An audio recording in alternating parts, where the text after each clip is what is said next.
Because of a pregnancy test report, I was driven into the hospital by my boyfriend's ex-girlfriend. When I woke up, I overheard my boyfriend talking to my attending physician. "Can she undergo a kidney transplant?" my boyfriend asked. The doctor said that I didn't need a kidney transplant. However, my boyfriend said, it's to take her kidney and give it to someone else. He actually planned to take my kidney while I was hospitalized after the accident, to save his ex-girlfriend. Later on, he proposed to me. I asked, is marriage a condition for exchanging my kidney? He remained silent. Oh, he didn't even know that I had already given him a kidney. Chapter 1. I was in a car accident, and the person who hit me was my boyfriend's ex, Sherry, his goddess. Both my boyfriend's ex and I were seriously injured, and the people around us immediately called an ambulance to take us to the hospital. In the emergency room, Sherry mentioned the name of a private hospital to the medical staff, insisting on being transferred there for treatment. I had no objections to which hospital she wanted to go to, but my boyfriend insisted on going there with me. This was my last memory before losing consciousness. Chapter 2. In the midst of a splitting headache, I gradually regained consciousness.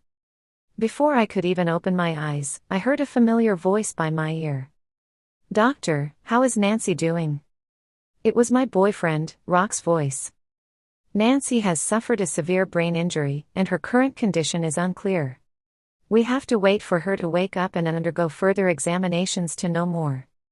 I thought Rock was concerned about me, eager to know about my health, but what he said next crushed my spirit. "Doctor, can a kidney transplant still be performed on Nancy's current condition?" The doctor was obviously shocked by Rock's words, raising his voice a bit. "A kidney transplant? The medical report did not request this, are you mistaken?" Rock hurriedly explained, "I don't want a kidney transplant for Nancy. I want to transplant Nancy's kidney into the patient Sherry, who was admitted at the same time as her." Upon hearing Sherry's name, my heart felt like it was pierced by a needle, hurting more than my head that was just hit by a car. Chapter 3. Sherry is my boyfriend's ex-girlfriend, a presence I've always been aware of. 5 years ago, she pursued her dream of studying abroad, eventually settling down and getting married overseas. I thought that even though Rock had deeply loved Sherry before, after she got married and settled down, she would remain buried deep in his heart without any further connection. But I didn't expect that last month, Sherry suddenly returned to the country. Sherry's husband was abusive and had a serious history of mental illness, which they only discovered after getting married. Unable to tolerate the abuse, she endured a painful divorce and returned to her home country. Everything changed from the moment she stepped off the plane. The day Sherry returned to the country happened to be my birthday. Rock had already made plans to celebrate my birthday at a restaurant. I waited at the restaurant from mealtime until late at night when it closed, but Rock never showed up. I made numerous phone calls, first being rejected and then his phone was completely turned off. That night, Rock seemed to vanish from my world. No matter how I tried to contact him, I couldn't reach him. Worried that something had happened to him, I continuously contacted his friends, subtly trying to find out about his whereabouts. Perhaps seeing how pitiful I was, his friend told me the truth. Rock was at the airport waiting to pick up Sherry. After knowing that he was safe, I went home alone. It wasn't until the next afternoon that Rock finally called. There was no apology in his call, he just told me he had something come up last minute and couldn't inform me. My heart sank at that moment, and I coldly asked him, "You didn't even have time to answer the phone to see Sherry?" It was the first time I spoke to Rock in such a cold tone. There was silence on the other end of the phone for a moment, then Rock coldly questioned me, "Nancy, are you trying to teach me a lesson?" In that instant, it felt like my blood was flowing backward in my body. A coldness started from my toes, swept through my whole body, making me shiver. I quietly hung up the phone and never brought up the matter again. I loved Rock for many years, transformed myself for him. Rock didn't like heavy makeup, so I kept my hair long and black, going out barefaced every day. Rock didn't like rowdy girls, so I cut off all invitations from friends. Thinking carefully, Rock wasn't wrong. This relationship was something I begged for, he didn't love me, I was the one mistaken. That night, Rock came to see me. He found out from a friend that I had been looking for him all night, and he told me about Sherry's abuse. He said he was just helping Sherry as a friend, that there was nothing between them, and asked me not to overthink it. It was the first time Rock explained to me, and despite it being for Sherry, I still believed him. We returned to our normal life, but Rock started having more social engagements. Sometimes, I wouldn't hear a word from him all day. Everyone knew he was with Sherry, except for me, who deluded myself into believing he was just busy with work. When my best friend found out, she was furious and messaged Sherry from my phone. My best friend was pregnant, and she sent a photo of her ultrasound report to Sherry. She lied to Sherry, saying that I was pregnant, hoping Sherry would stop bothering Rock. Sherry didn't reply to my messages, but that afternoon when I stepped out of my house, I was hit by a car driven by Sherry. I knew the accident wasn't an accident. When Sherry drove towards me, there was even a victorious smile on her face. It was a symbol of her defiance, as if mocking how much of a failure I was as the current girlfriend. Now I understand, she was right, she won. She won by having Rock's heart, while I remained forever so insignificant. Chapter 4. I drifted into unconsciousness once again. Despite not wanting to face reality, I still opened my eyes. I needed to wake up. Hearing movement, the nurse quickly came to my bedside. "You're finally awake. I'll inform the doctor and your family." Rock wasn't in the hospital room, but he arrived even before the doctor. He should have been staying at the hospital during this time, but the person he was watching over wasn't me. Seeing me awake, Rock excitedly held my hand and softly spoke, "Nancy, it's so good that you woke up." With a dry throat, I struggled to speak. "Did you call the police?" I was deliberately hit by a car, so naturally, such an incident should be reported to the police immediately. Rock's expression stiffened. He stood there frozen, looking extremely embarrassed. "Nancy, Sherry didn't do it on purpose, she was just under a lot of stress." Before he could finish, I closed my eyes. The pain in my heart made it hard to breathe. My condition was very bad. The doctor rushed over to conduct further examinations, and Rock had to temporarily step back. Half an hour later, after the basic checks were done, the doctor left after giving many instructions. The patient is currently in good condition, but the head injury is more severe and requires further observation. During this time, try to avoid large emotional fluctuations and rest as much as possible. After thanking the doctor, Rock saw the doctor off. I thought he wouldn't come back after leaving, but the next moment, he walked back in. He sat on the small stool by my bed, holding my hand, his eyes gazing at me with tension.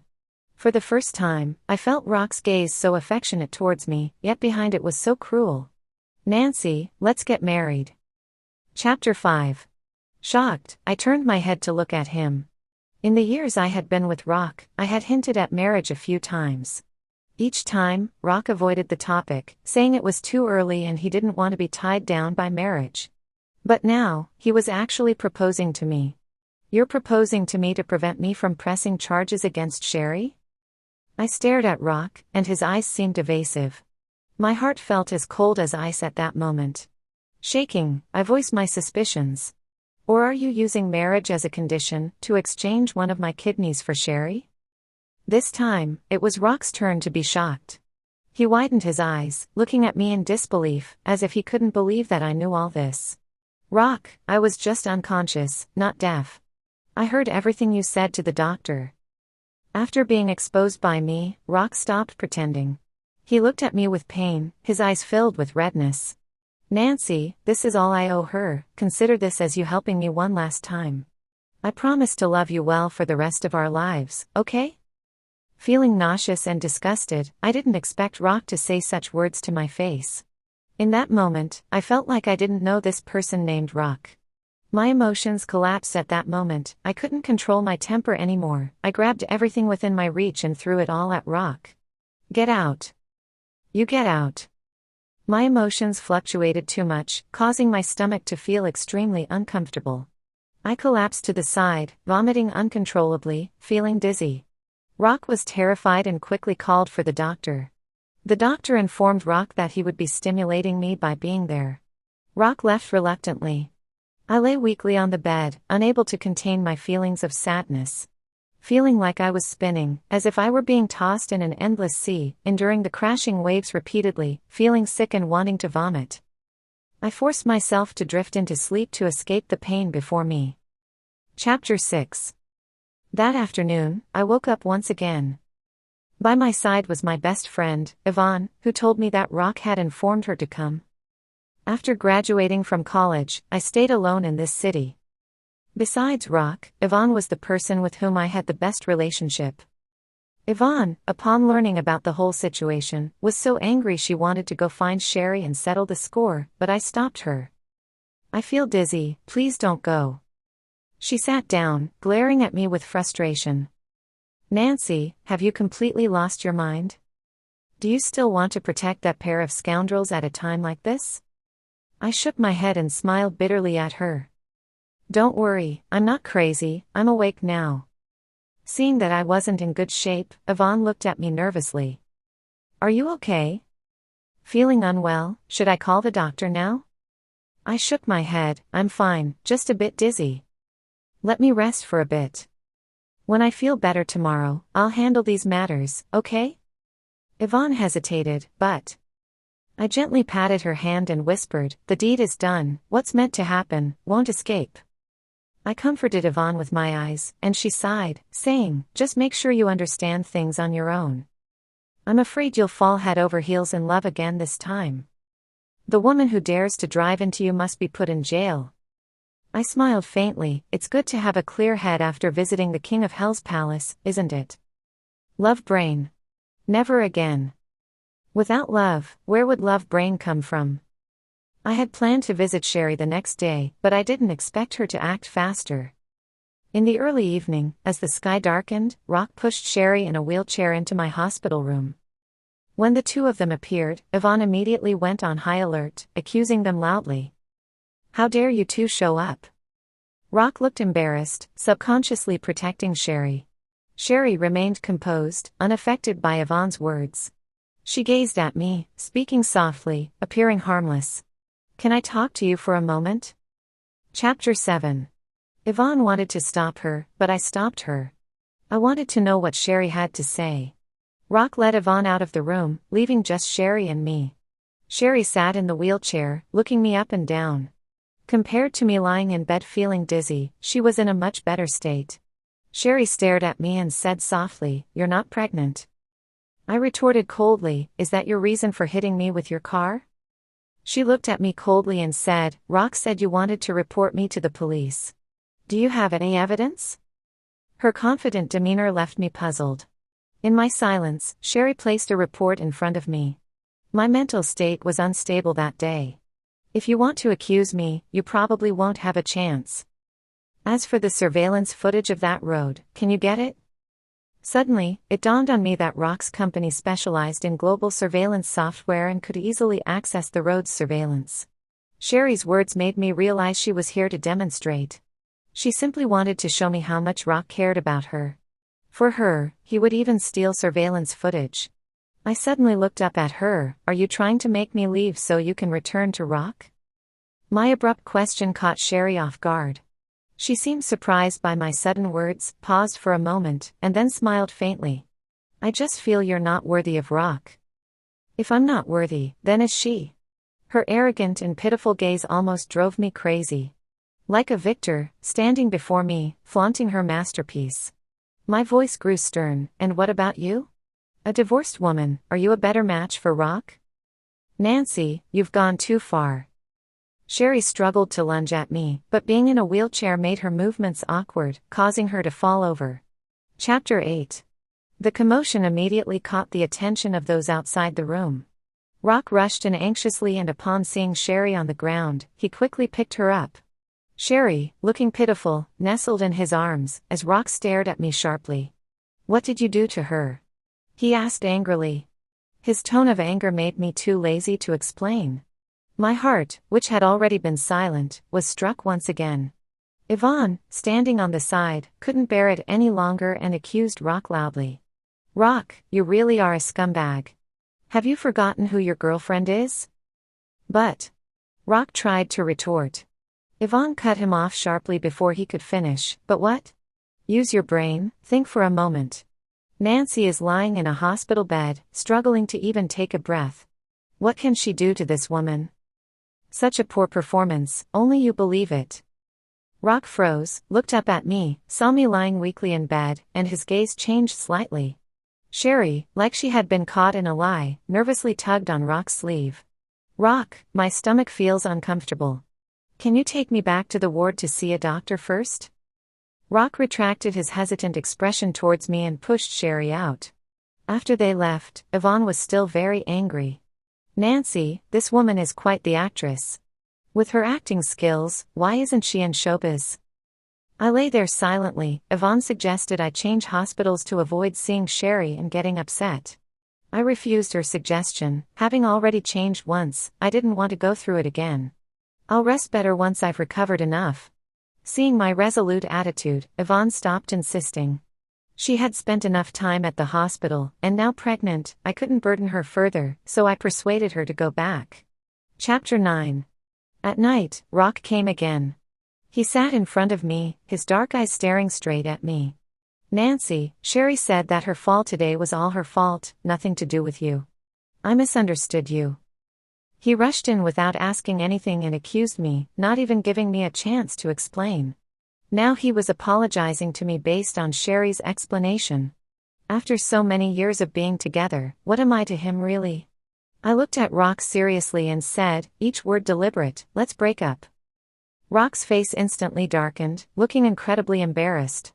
Nancy, do you know what you're saying? Of course, I knew. I love Rock. I have loved him for 8 years, considering him more important than my own life. But I'm tired, I can't love him anymore. Since the person he loves has returned, I will let him go. Why suffer him and torment myself? Seeing my indifferent expression, Rock tried hard to control his emotions. If you mind me being with Sherry, I can assure you, there is absolutely no chance of reconciliation between us.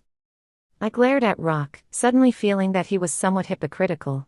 No chance of reconciliation, are you willing to sacrifice one of my kidneys for her? Rock's emotions began to spiral out of control, his words becoming more and more heated. Nancy, this is my debt to her, I must repay it. I shook off Rock's hand, not wanting to continue talking to him. You don't need to say anything more, I'm tired and want to rest. I closed my eyes, ignoring Rock completely. No matter what he said, I didn't open my eyes. After a while, when I was almost falling asleep, Rock finally made a move and got up to leave. Before leaving, he left me with a sentence. Nancy, once you're better, we'll get married. My brain, which was drowsy, instantly woke up. He owes Sherry, and he wants to use my kidney as a bargain. Then he plans to compensate me with the rest of his life. He really calculated this deal well. I reached towards my lower back lightly, feeling the raised scar that had smoothed out quite a bit over time. Touching this long, ugly scar, I laughed silently. Rock doesn't want my kidney, he wants my life. Chapter 10. My parents divorced when I was in elementary school, each starting their own families. After graduating from college, I stayed in this unfamiliar city, living alone without going back to my hometown. They both have their own families, my presence would only be a nuisance. Being in the hospital for so long, besides Rock, only my good friend Yvonne occasionally came to look after me. She was still in the early stages of pregnancy, unable to tire herself out too much, so I arranged for a caregiver to help me. The weather outside was nice today, so I had the caregiver push me downstairs to enjoy the sun and rest for a while. Just as we got downstairs, the wind picked up. The caregiver, concerned about my weak body, wanted to push me back inside, but I refused. Sister, can you help me get a piece of clothing? I want to enjoy the fresh air here comfortably. After the caregiver settled me in a corner, she went upstairs to get my clothes. Through a decorative bamboo fence, I heard a familiar male voice. Peeking through the gap, I realized it was Rock and Sherry standing opposite. Sherry, you should go upstairs, it's windy here. Rock was pushing Sherry's wheelchair, intending to leave. Suddenly, Sherry became angry. Rock, do you still care about me? Rock patiently reassured her, a patience I had never seen in him before. Don't make a fuss, your health is not good, don't hurt yourself. Watching those large hands gently covering Sherry with clothes. A surge of pain rushed to my chest, even though I had told myself not to care. Seeing Rock caring for Sherry, my heart couldn't help but ache. Perhaps moved by Rock's tenderness, Sherry's expression improved slightly. She reached out, holding Rock's arm, and gently rubbed her cheek against it. Rock tried to push her away, but Sherry held on tighter. Looking up at Rock, her eyes, now red, were filled with pain and distress. Rock, I don't ask to return to your side, I just want you not to reject me, okay? You don't know what kind of life I've been living these years, enduring John's abuse every day. I'm really scared. Frowning at her, Rock asked, why does your husband lay hands on you? At the mention of her husband, Sherry, like a startled rabbit, looked tense and helpless. The next moment, she curled herself into Rock's arms. He has a hereditary family disease and can't control his emotions. After one drunken night where I accidentally called out your name, he looked at me differently. Later, he started abusing me as a way to release his emotions, feeling like I betrayed him emotionally. This answer left Rock stunned. Sherry bit her lower lip, looking at Rock with innocent eyes. Rock, I no longer have a mother. Going back to John means death for me. Please don't leave me again, okay? She held onto Rock's waist tightly, as if wanting to merge him into her very being. Rock hesitated for a moment, then gently pushed Sherry away, his expression unusually serious and cold. Sherry, I already have Nancy. Tears streaked Sherry's face as she looked at him, her voice filled with despair. So now you don't want me either. After my mother passed away, besides you, I have no one left in this world. If you don't want me, what's the point of me living? Mentioning Sherry's mother seemed to soften Rock's attitude a bit. He spoke solemnly. Your aunt saved my life back then, I won't abandon you. I will do my best to help with your illness. Rock, besides my mom's kindness to you, do you have no other feelings for me? Hearing Sherry's questioning, my heart also raced. I wanted to know the answer, to know Rock's deepest thoughts. Despite knowing Rock doesn't love me, I couldn't help but be curious. Just then, the caregiver returned with my clothes. To avoid the awkwardness of being caught eavesdropping, I had to push the wheelchair and leave. As for Rock's response, I remained unaware. Chapter 11. Sherry came to me again, this time without Rock. She came alone. How's your recovery going? Looking at her smiling face, I suddenly felt a bit hypocritical, not wanting to pretend, so I decided to expose her directly. You clearly dislike me to the extreme, why bother putting on a familiar attitude? Sherry's smile froze on her face, her expression instantly turning a bit colder. It seems like you don't like me after all. I retorted, are you money or gold? Why should I like you anyway? For someone who coveted my boyfriend, the ex-girlfriend who always tried to get close to my boyfriend, not kicking her would already be considered polite. Seeing my unkind attitude, Sherry's demeanor also turned noticeably colder. Rock asked you to donate a kidney to me, you know that, right? I looked at her in surprise. Don't you know organ trafficking is illegal? What makes you think I would listen to Rock and sacrifice myself to donate to you? Sherry looked at me arrogantly, I heard you love Rock. Where did she get that confidence from? I am humble in front of Rock because I love him. But what is this woman in front of me? Does she really think I have no temper? I said, if I love him, should I donate a kidney to you? According to your logic, since you love him so much, why don't you dig out your heart and give it to him? Sherry looked at me like a victor, smiling with satisfaction. Your boyfriend is forcing you to donate a kidney for me. Nancy, you can endure this, it seems you really love Rock. But what's the use? He doesn't love you, even so, you still want to cling to him? This statement was undoubtedly a sharp blade that pierced my heart instantly. Women understand women the best, she knew where my weak spot was, so she mercilessly stepped on it. She was right, Rock doesn't love me, I'm just stubbornly clinging to him. Seeing me silent, Sherry's smile became even more smug. She whispered, I heard Rock is going to marry you, on the condition that you donate a kidney to me. Will you really agree to this condition in order to marry Rock and stay by his side? As long as you leave, all of this will end. Donating a kidney to a rival for a man who doesn't love you. Nancy, you are truly great. Sherry's words completely provoked me, I couldn't control myself anymore and yelled at her, you're dreaming. Rock actually told her everything, what am I to him in the end?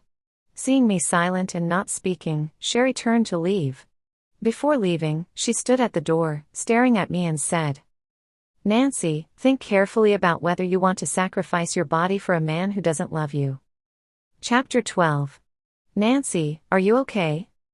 The sudden voice brought me back from my drifting thoughts, and when I looked up, the person in front of me had changed to Yvonne. I forced a small smile and looked at her.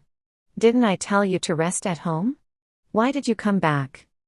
Yvonne mysteriously approached Nancy and lowered her voice. "I heard a secret and came specifically to tell you."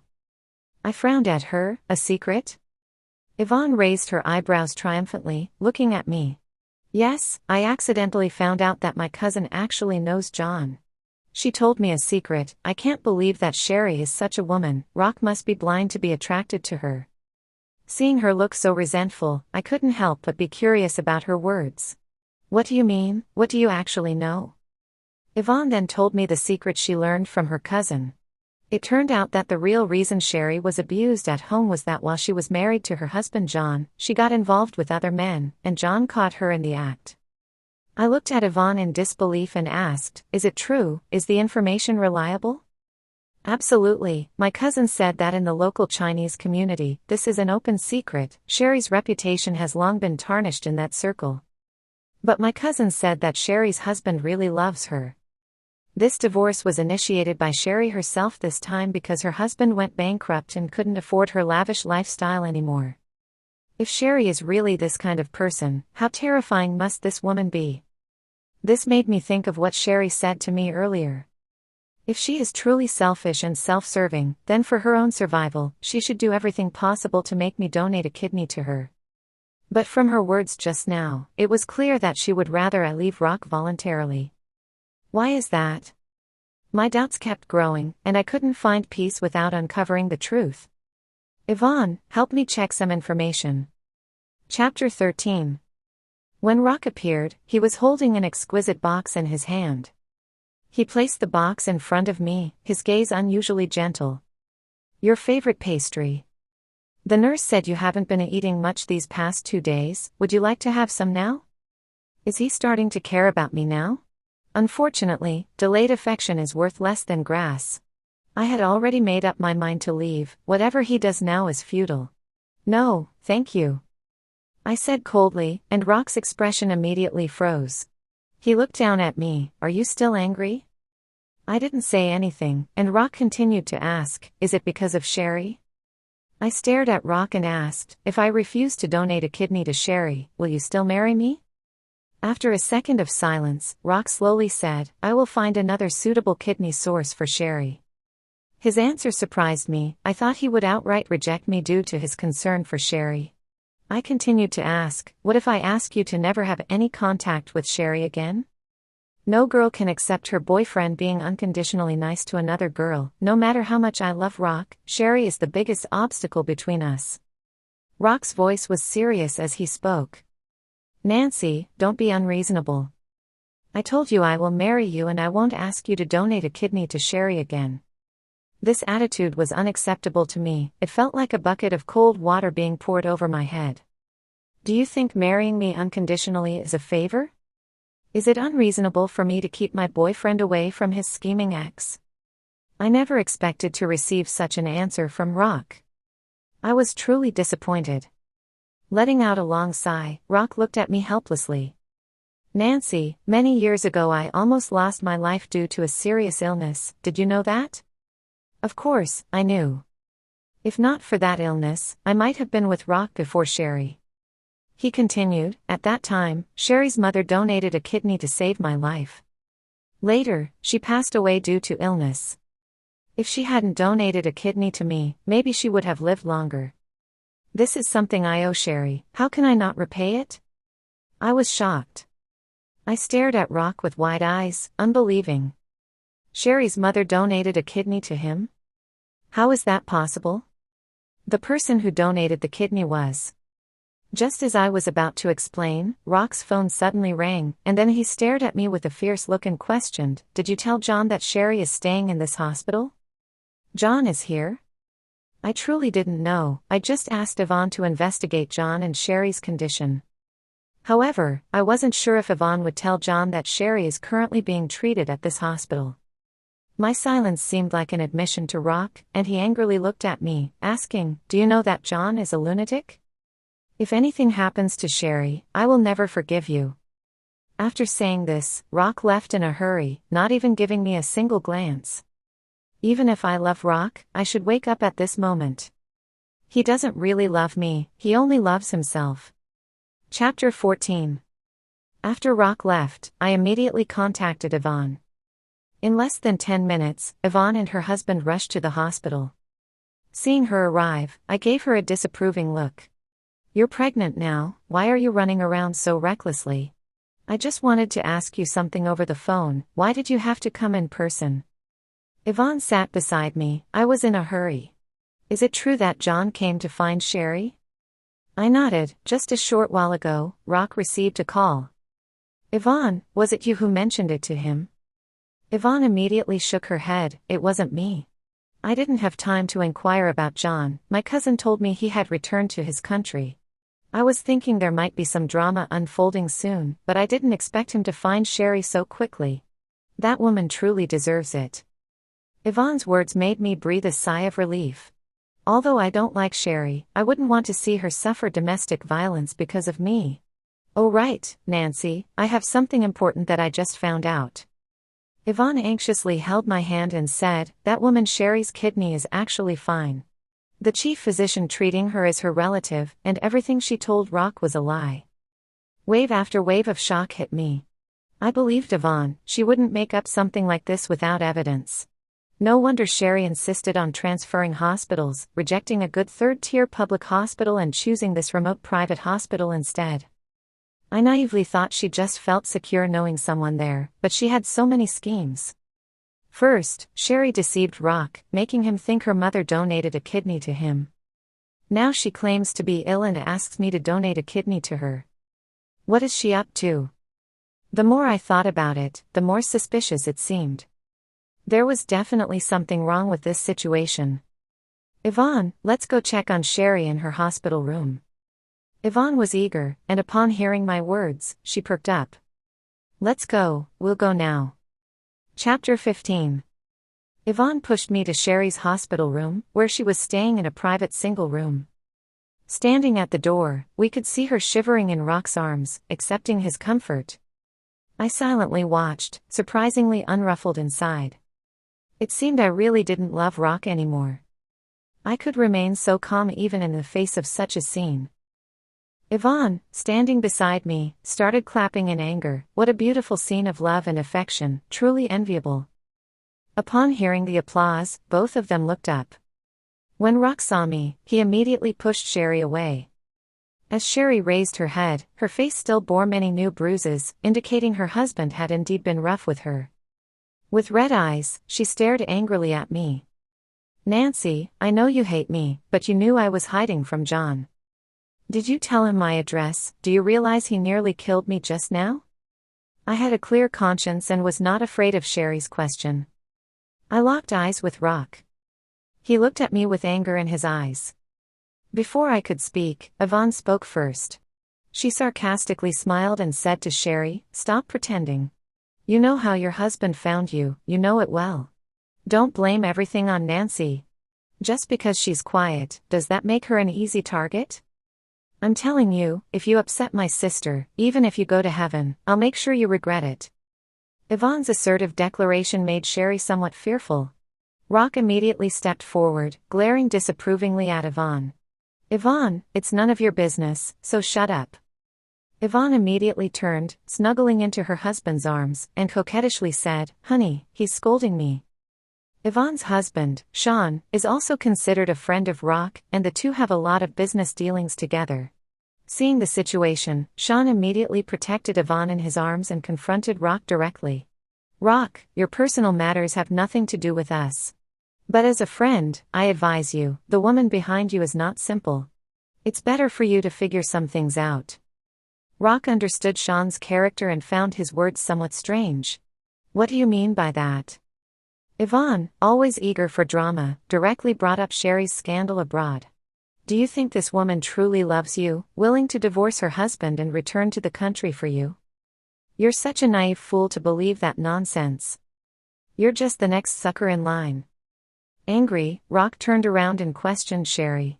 Is what she said true? Before Sherry could defend herself, Yvonne delivered a heavy blow. Dare to lie, I'll expose you in a minute. Sherry, feeling anxious, looked at Rock in confusion, desperately explaining, It's not like that, Rock, please listen to my explanation. Rock sternly demanded, Answer me, did she lie? Sherry dared not respond. With Yvonne holding evidence in her hands, she had nowhere to run. She could only resort to another act, suddenly going mad and smashing things. Rock, do you really want to force me to death? Fine, I'll die right now. With all her strength, she pulled out the needle, blood splattering everywhere. Seeing this, Rock immediately abandoned everyone and rushed to hold Sherry. Okay, I won't pressure you anymore, please don't do this. Unable to watch any longer, Yvonne tried to rush forward but I stopped her. Let's go. They say a visit to the gates of hell should bring clarity, and now I see everything clearly. Why should I worry about a man who doesn't love me? I've already repaid what I owed. As I was leaving, I happened to catch a glimpse of a faint smile on Sherry's lips. Does she think she can control everything? Spinning these lies, trying to make me hate Rock enough to leave on my own, just to give her space. This woman is truly insane. Suddenly, I called out to Rock, who looked up at me. Seemingly wanting to explain something, before he could speak, I took a step forward. When you have time, investigate who actually donated a kidney to you several years ago, don't keep acting like a fool. Rock looked at me in surprise, seemingly not understanding why I brought this up. Sherry in his arms suddenly changed her expression, her eyes full of panic. I left with a smile, without a hint of nostalgia. Back in the ward, I immediately had Yvonne help me with the discharge procedures. This time, I never wanted to see Rock again.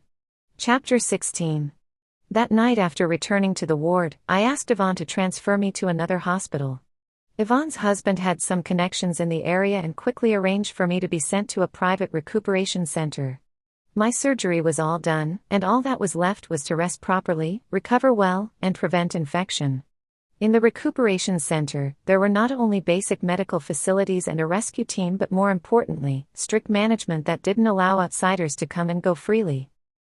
I put Rock's name on the blacklist, so the staff at the recuperation center wouldn't let him in, avoiding any chance of meeting him, although I wasn't sure if he would come looking for me. Chapter 17. A week later, I received news from Yvonne that Rock had uncovered the truth from back then. It wasn't Sherry's mother who donated the kidney to him, it was me. Sherry's family and Rock's family were old friends, and after Rock's incident, Sherry's mother also participated in the matching process. However, the successful match wasn't just Sherry's mother, but also me, who volunteered to participate. Sherry's mother, upon learning the truth, had me matched with Rock. Under the guise of false gratitude, for so many years, Sherry's family had taken advantage of Rock's family too much. Sherry found out the truth when her mother passed away, but she wasn't willing to give up the powerful support of Rock's family. She continued this lie, using Rock's family.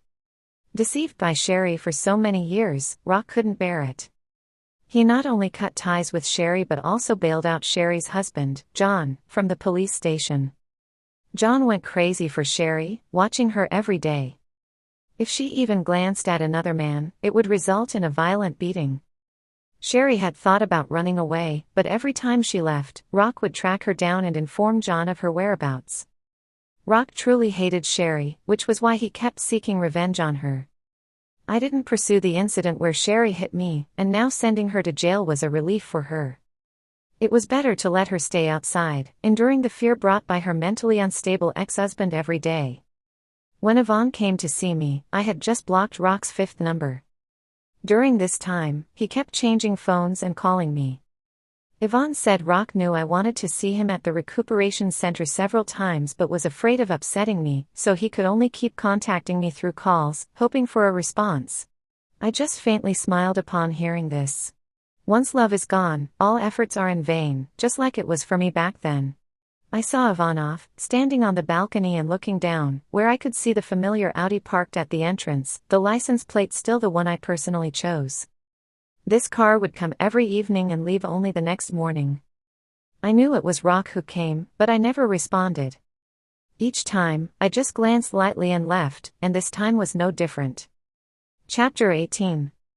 One late night, past 10 o'clock, I received a call from Yvonne.